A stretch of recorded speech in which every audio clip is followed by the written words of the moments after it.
Brandon McAnderson, KU running back again, former KU running back. Brandon, we'll try it again. Sorry about the technical issues. What was it like to transition? Was it easy or something you had to learn along the way when you got into radio and the broadcast business? Definitely something I had to learn along the way. I think the thing that helped me a lot is I just like to talk. So if you put somebody that likes to talk in front of a microphone, it usually works out. Brandon, what do you think about this team as they move forward? Last year, thought it might be a bounce back. It took Jalen Daniels a few games to get his sea legs back, but it now looks like he's healthy and comfortable. And we talked to him Big 12 Media Days. He seems like he's got his swagger back. Yeah, this is an excellent team. I don't know how else to describe them. When you go watch them in practice, you see older players, you see physical players, and you see a guy at quarterback that's going on his 6th year in college football who's experienced just about everything. And now he's in a system that he's familiar with that's really going to play to the benefits of his game as a guy who is a really, really intuitive option quarterback. And I think it just adds to all the things he can do with his arm in the backfield. Brandon, what's it like to have excitement on a year-in, year-out basis now? I mean, it's been strung enough together, I think. Last year, not a bowl game, but right on the precipice of it. 9 the year before, bowl game the year prior to that.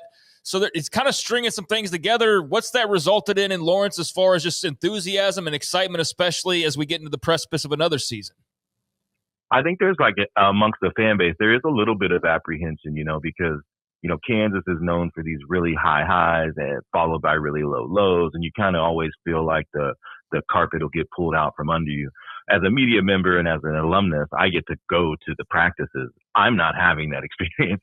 Everything that seems like the best version of what this thing could be, I feel like I see something behind closed doors that could be even greater. So I feel like from a development standpoint, it's a gravy train with biscuit wheel situation. You talked about the 2 bowl game seasons, the 9-win season. I feel like last year is more similar to just what happens in college football. Some bounces don't go your way, lots of heartbreak. Guys learning to win together, and it just never fully gelled. You saw a really good team at its peak. You didn't see a really good team consistently throughout the season. And I think that's just the ups and downs of the experience. Kansas State has had a lot of success, as you know, against KU the last, 20, 25 years. But you were part of breaking one of those streaks when you, a lead block that led to the game-winning touchdown to stop an 11-game losing streak to the Wildcats back in 2004? Yes, I was in both. 2004, sprung a block, got John Randall in the end zone. That was the first time we had won at our own stadium. And I can't remember exactly how many years. It might have been 11. And then 2007, we won in Manhattan, and it had been around the same period of time since we won. The win in Manhattan was one of my favorites. I'm a Lawrence native, so you grow up in Lawrence. Half your teachers are from Manhattan, and half your teachers are from Lawrence. It's just how it goes, So you don't grow up hating K-State. You grow up with a healthy disdain and that competitive fire. But that was my favorite win, to do it out in Manhattan. It took you a while before you became the guy, and you were really good on special teams. In fact, I got a story about that I'm going to ask you about. But 190 carries, 1,125 yards, 16 touchdowns, team captain in 2007. What was it like for you to remain patient? Because in this day and age, you know what that's like. You're not the guy, you're transferring somewhere else, and it all seemed to pay off for you. Yeah, it was mostly about trust. I tell these young athletes that are looking for a place to go, don't commit to a program that you don't trust, because you're going to hear the truth before you're ready to hear it. And as a young man, I didn't want to hear that I wasn't ready to play, but I trusted the support system around me, and I basically came to the conclusion that every year I was going to contribute more this season than I did the previous season. That could mean special teams. That could mean lead blocking. I played fullback before I got a chance to run the ball, and I was wrestling other people for reps, whether it be blocking, picking up blitzes on third downs, lead blocking on screens, whatever it took to get me on the field, I was willing to do. And there just happened to be an opening at the tailback position, and I took it, because that's what I learned in college football was you're not going to get a million chances. You're going to get a couple. And if you don't maximize them, you're not going to get any. So I was more focused on being efficient with the time I had. And you were. That 2007 season, as a team, obviously historical, but, you eclipsed every statistic, every main statistic. You had more carries in that season than all the rest of your career, more yards, more touchdowns, etc. What was it like to not only have that team success, obviously, but to have such a weight on your shoulders and to be able to carry it and just, have such a successful run like that? Well, it's the way that I always felt. There's guys sitting, we talk about the transfer portal and why guys are always transferring. It's because they truly believe that they're the guy and they just need the right opportunity. That's how I felt. I want pressure. I want expectations. If the game's on the line, give it to me. We'll get where we want to go. That's how I felt as an athlete. And I feel like that's embodied in a lot of athletes we see today. And just, I got the opportunity and I wasn't going to shy away. And I wanted that type of pressure and I was glad to have it. Brandon, what was it like playing with Todd Reesing? He was nobody thought he was going to be good. He was a smaller guy and all that, but he had moxie, and you guys, and that kind of bled over into your team, didn't it? Yeah, he just was. I mean, this guy was like 95% charisma and like 5% athlete.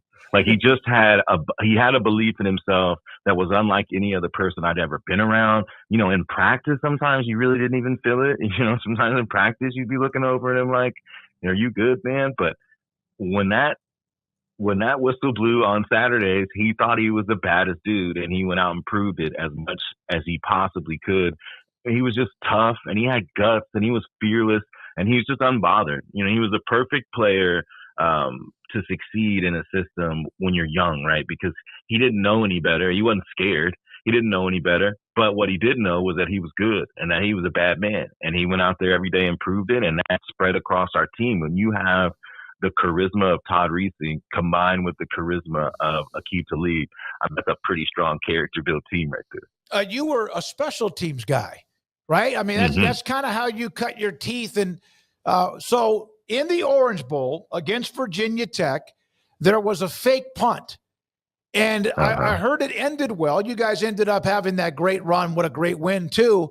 What happened during that play, and did it change, or did you throw to the wrong guy, but it worked? Yeah, so I was a personal protector on punt, and if you don't know what that is, that's the guy that everyone's trying to confuse and run their face off. So it's a really hard job. So there's guys creeping from the corners, they're flipping sides, there's 6 guys on this side. So you got to do all this figuring out. So I did that job for 3 years. It's a hard job. I mean, you get hit in the face a lot. You hit big guys, you have to move, you get outsmarted. So we had this check called fire check. And basically, if there was ever a corner that came off of a gunner, I could throw the ball out there if we were in fire check. I had played my whole career and done this awful job my whole career. And we had never called fire where a corner actually crept in. So I wish I could say it was some intuitive embracing of the moment. It wasn't. I honestly felt like I've never had the opportunity to do this. I'm just going to do it. And I threw it out there and no one was on him. He happened to stop out of confusion and the ball just landed in his hands and he took off down the sideline and it worked out. I think the best part of that for me was later on in that drive, I fumbled and we ended up, and it pushed us back out of field goal range. And I think we threw an interception a couple plays later. And I came to the sideline and, Mangino was happy that it succeeded, but it wasn't what he called. It wasn't the way that we called it. It wasn't to the person we called it. And he walks right up to me and he goes, Brandon, we're not playing Shawnee Mission West, which is a high school down the street from us in Lawrence in the Kansas City area. And even at that moment where I knew he was needling me, I still laughed. It was just funny. I honestly wish that there was some glory story to that, but it was really just the thought of, we never call this play. Why not? Did Mangino visit practice earlier this week or sometime over the weekend? Did I see that with you and him? Yeah. How do you guys stay in touch even, I guess, to this day, huh? Yeah, we do. We have a good relationship, man. It was just good to see him. He was inducted into the Kansas Hall of Fame in 24, but couldn't come. So he came in 25 and then visited practice on that Sunday. So we got a chance to just look at the stadium and kind of reminisce. And, Mangino was such a warrior for improved facilities at the University of Kansas. He talked about it so much to us. And he talked about it to us as, hey, you're doing this work. You deserve this. And I'm going to fight for this every day. I had the most vivid memory of 2004. We went down and played at Nebraska. And I think we lost 13-6. We were in the game, just couldn't figure out a way to score. And, Nebraska has notoriously great facilities. I mean, they're beautiful. Their visitor locker room was far in excess of what we had. And I just remember Mangino expressing frustration about why do they get this? Why can't we have facilities like this? You guys deserve it. And it's just so cool to be sitting in that facility going through some cool innovation. They had a giant walk-through room in the stadium. You know, his coaching brain was about to explode. It was just cool to see the things that he fought for and the things that we fought for. And now these guys get to experience this beautiful facility that they're going to get to play football in. Where do you rank Daniel Hishaw on the Brandon McAnderson scale of guys who'll run through people? Oh my God! Sometimes I hesitate to talk about him because he's so special, and he's just had bad injury luck. And if he didn't have bad injury luck, he would be a feature back in this country. People would be talking about him because he is multifaceted. This guy can completely run through your face, but he can run away from you. He's got a little wiggle. He's got great hands, and he's the best pass pro back I've ever seen in my life. He's just the best pass pro back I've ever seen in my life. Just a strong, compact, explosive player who looks fantastic, looks like an action hero. I cannot wait to see him get the football. Well, the pass pro part of it, no matter how good he might be, explosive he might be as a running back, but as you know, the NFL scouts, they drool over somebody out of college, right, that can pass pro? Yeah. Oh, absolutely. And this is not a guy, I mean, he's not huge. You know, he's 5'9", 210, 215.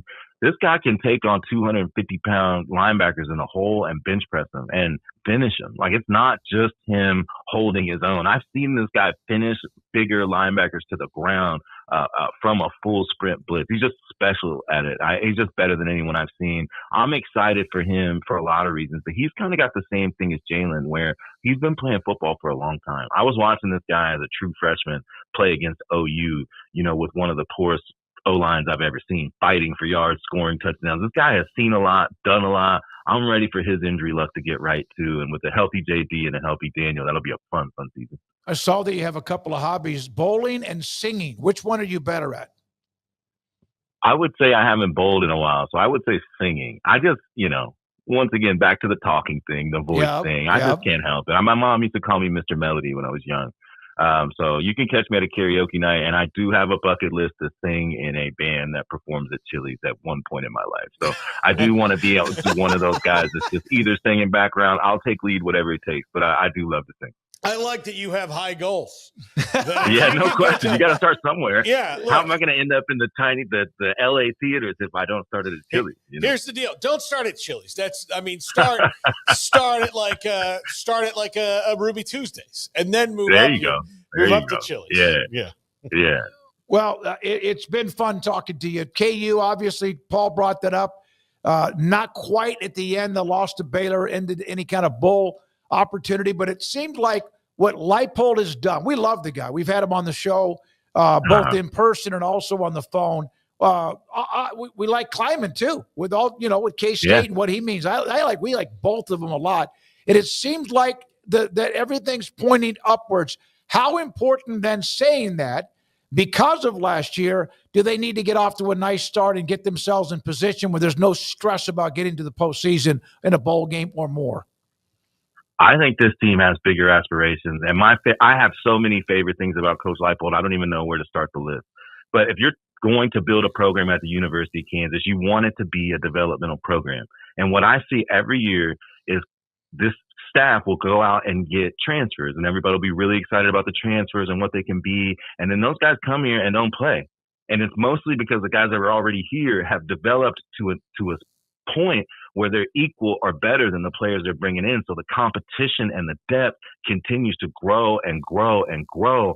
And then Coach Gildersleeve and the strength and conditioning staff is amazing. Like, the physical bodies of these people, it's hard to describe, you know, walking by Bryce Foster and seeing some of the men that are going to be playing in the trenches, Calvin Clements, Tommy Dunn Jr. These are not little engine that could Big 12 bodies. These are big men, football, SEC pedigree football players, and they have a lot of them. And what Coach Leipold has been able to do and building that has been amazing. I don't think this team is thinking about preserving themselves for an opportunity to get to a bowl game. I think they're thinking about a Big 12 title. And how could you not after watching Arizona State, after playing them down to the wire and losing at their place, losing by 4 points in what was a great Big 12 game?